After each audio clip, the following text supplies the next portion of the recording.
Allahumma salli ala Muhammad wa ala alihi wa ashabihi ajma'in, amma ba'du. Semoga Allah yang memasangkan laki-laki dan wanita benar-benar mengaruniakan kepada kita semua pendamping terbaik, yang nikahnya nikah penuh barokah, yang berumah tangganya rumah tangga yang sakinah. Apa sebabnya? Sebab siapapun yang jadi pedagang, politikus, dosen, peneliti, pendidik, tentara, itu semuanya dulu anak-anak. Dan itu sangat bergantung kepada pola pendidikan di rumahnya. Artinya, kalau seperti yang kita bahas Jumat yang lalu, kalau kita menginginkan bangsa kita ini bangkit bermartabat, maka rahasianya rumah tangganya dulu yang harus bermartabat. Sayangnya, kadang-kadang kita tidak sangat serius menentukan visi keluarga kita ini mau kemana. Tidak serius mengeluarkan waktu, tenaga, pikiran. Tidak jarang semuanya serba sisa. Ketemu anak sisa waktu, nyentuh istri sisa waktu,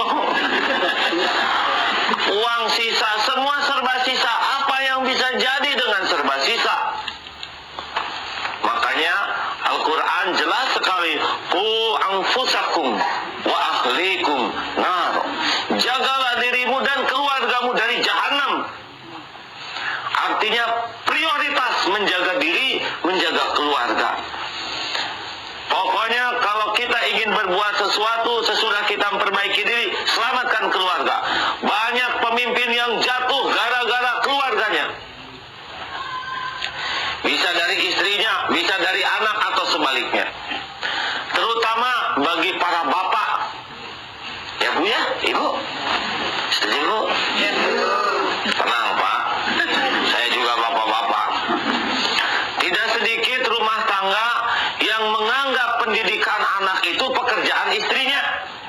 Mama yang ngedidik, mama yang ngurus anak-anak, biar papa yang cari kerja, papa yang ngasih nafkah. Mencari nafkah itu hanya salah satu di antara kewajiban. Yang paling wajib adalah bapak berperan sebagai pemimpin di dalam rumah tangga. Pemimpin itu bukan hanya mengendalikan saja, tapi pemimpin bisa menentukan arah, pemimpin juga mengontrol sistem, pemimpin mengatur. Jadilah semuanya ini mencapai sebuah tujuan. Ini tolong kepada para laki-laki, saya juga laki-laki ya. Jangan hanya menyalahkan istri. Ya, ya. Tuh, ibu-ibu mendukung.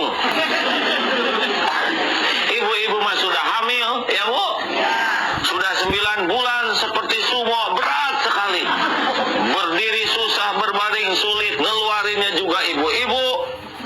Udah gitu menyusuinya ibu-ibu. Aduh, kalau waktu masih gadis memenuhi segala ditutup, tapi sekali punya anak di mana saja. Di angkot, di mana atau burahol, begitulah ya. Maaf, di penjuru Indonesia itu bahasa Sunda burahol itu ya. Kemudian sehari-hari ibu yang nungguin, dan ini tidak cukup karena ibu hanya sebagian daripada potensi di rumah tangga. Harusnya suami ini lebih serius lagi. Serius apa? Pertama, suami harus sangat serius menjadi figur suri teladan. Jangan sampai anak kecewa kepada figur suaminya. Ya jarang pulang pas marah-marah. Udah gitu ngasih uangnya juga nggak pakai sopan. Ke ibu nyuruhnya juga ketus, nggak ada kemesraan. Jadi anak tuh melihat, loh kok gini sih?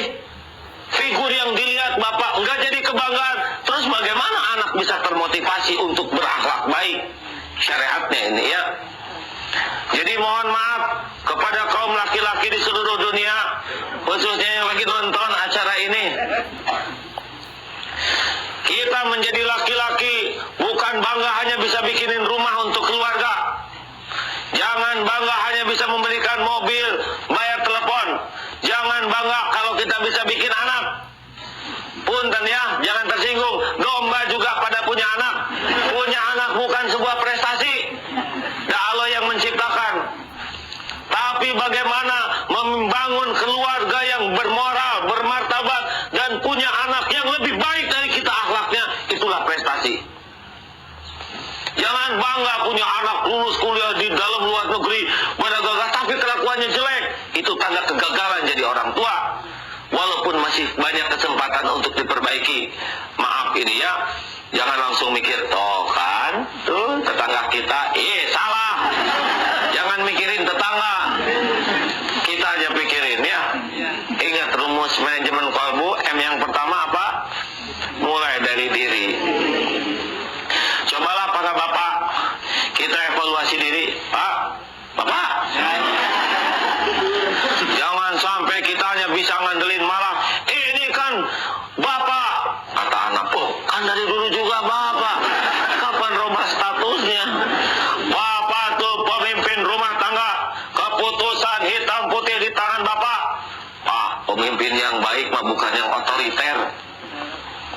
Makanya saya sedih juga nih, pengajian ibu-ibu banyak, pengajian bapak-bapak harus ditingkatkan. Begitu ini kata-katanya, jangan memojokkan kaum kami ya. Harus ditingkatkan. Karena apa? Ibu rajin ke pengajian, ibu ngedidik anak, tapi bapak pulang tidak dengan kekuatan akhlak yang baik. Itu bisa memperlemah atau menimbulkan kekecewaan dan konflik di dalam.